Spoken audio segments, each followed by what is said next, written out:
A reading from the 20th chapter of St. Matthew's Gospel. The kingdom of heaven is like a landowner who went out early in the morning to hire workers for his vineyard. He agreed to pay them a denarius for the day and sent them into his vineyard. About 9 in the morning he went out and saw others standing in the marketplace doing nothing. He told them, "You also go and work in my vineyard, and I will pay you whatever is right." So they went. He went out again about noon and about 3 in the afternoon and did the same thing. About 5 in the afternoon he went out and found still others standing around. He asked them, "Why have you been standing here all day long doing nothing?" "Because no one has hired us," they answered. He said to them, "You also go and work in my vineyard." When evening came, the owner of the vineyard said to his foreman, "Call the workers and pay them their wages, beginning with the last ones hired and going on to the first." The workers who were hired about 5 in the afternoon came, and each received a denarius. So when those who came who were hired first, they expected to receive more, but each one of them also received a denarius. When they received it, they began to grumble against the landowner. These who were hired last worked only 1 hour," they said, "and you have made them equal to us who have borne the burden of the work and the heat of the day." But he answered one of them, "I am not being unfair to you, friend.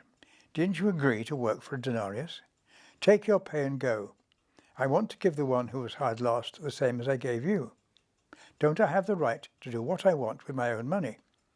Or are you envious because I'm generous?" So the last will be first, and the first shall be last. This parable about the labourers in the vineyard is a tricky one. It only appears in St. Matthew's Gospel, and there have been many different interpretations about its meaning. On the surface, it seems very simple. Early in the morning, a landowner, who we can take as representing God, hires people to work in his vineyard for an agreed wage. Throughout the day, he hires more people.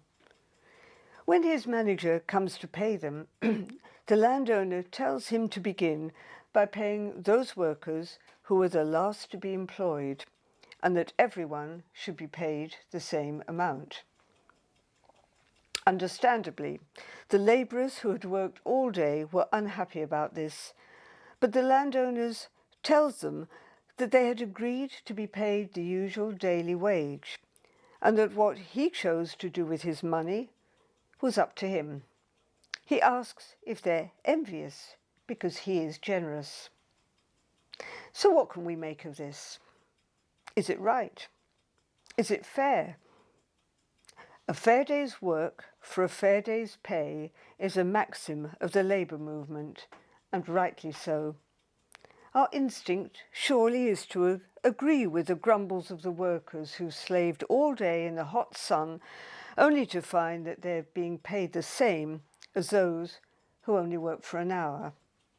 It really doesn't seem fair. But we should remember that Jesus' parables often turn the accepted order of things on their head.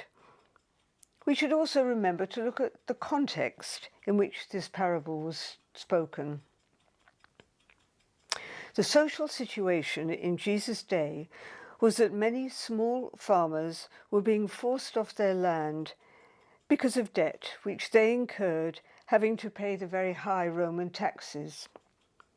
So large pools of unemployed men would gather each morning hoping for a day's work. These men were displaced, unemployed. If they were still waiting at 5 o'clock, they'd have little chance of earning enough money to buy food for their families. And of course, those waiting without much hope of work would be the weakest, the oldest, the disabled. That begins to give a rather different slant to this story. I think there are many meanings to be teased out of this parable. It's about God gathering people at different stages and different ages of their lives. It's also about the poor, the disadvantaged, those at the end of every queue when it comes to food, medicine, shelter. Again and again, Jesus stresses that the last will be first and the first last. It's about a reversal of what is really important. The things of this world, status, hierarchy, rank, power, or the things of God's kingdom, the things that are eternally important. Was the parable told as a rebuke to the disciples who kept arguing about which of them was the greatest and which would be the first to enter the kingdom of heaven? On reading this parable, maybe we shouldn't rush to judgment about the unfair landowner. Perhaps the parable isn't about the workers at all, or about the vineyard. Let's take a moment to rethink it and call it the parable of the generous landowner. That gives us an altogether different perspective. What does a landowner do? He agrees a fair wage and presumably doesn't dispute it.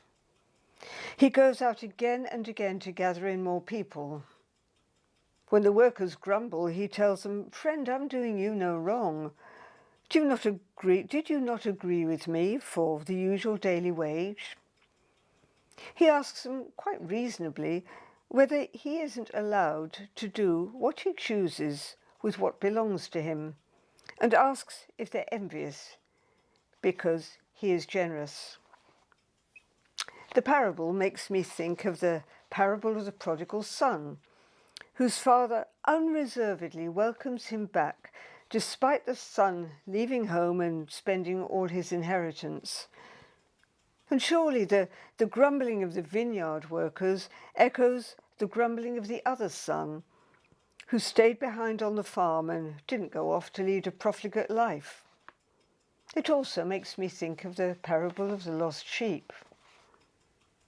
Again and again, Jesus' parables lead us to an understanding of the overwhelming generosity of God, who forgives us time after time, who doesn't consider the apparent worthiness or unworthiness of those seeking to enter the kingdom of heaven, or whether we come to faith early or late in our lives.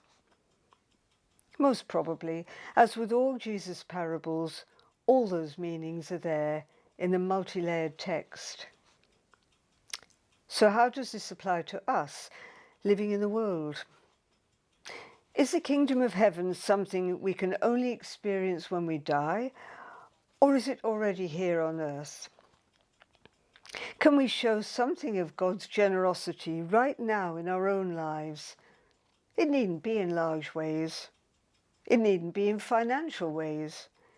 Every small act of loving kindness, every phone call or email to someone we haven't seen for some time, every thoughtful gesture, every kind word is showing God's love and demonstrating his generosity.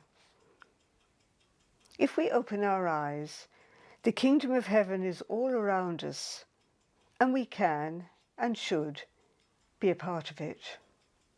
Amen.